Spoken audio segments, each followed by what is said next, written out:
మీకు తెలుసా? కోకోనట్స్ని కనుక మనం కరెక్ట్గా యూజ్ చేయగలిగితే దాంట్లో అసలు వేస్టే లేదని. అవును, ఎలానో తెలుసుకున్నారండి.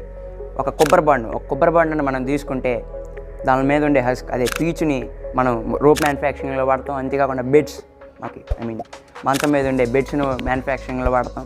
అంతేకాకుండా దాని తర్వాత దాని షెల్ వల్ల అయితే అసలు చాలా ఉపయోగాలు ఉన్నాయి. స్క్రీన్ మీద డిస్ప్లే చేస్తాను చూడండి.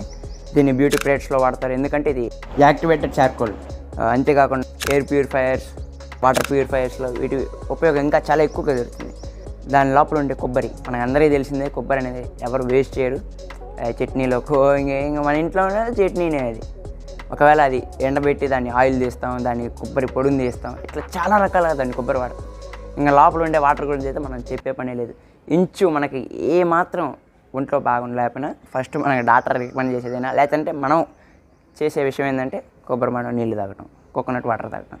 ఇలా ఇన్ని ఉపయోగాలు చూసి చాలామంది బిజినెస్ మ్యాన్స్ ఏం చేస్తున్నారంటే దీని లోపల ఇన్వెస్ట్ చేసి దీన్ని బిజినెస్గా మార్చుకుంటున్నారు.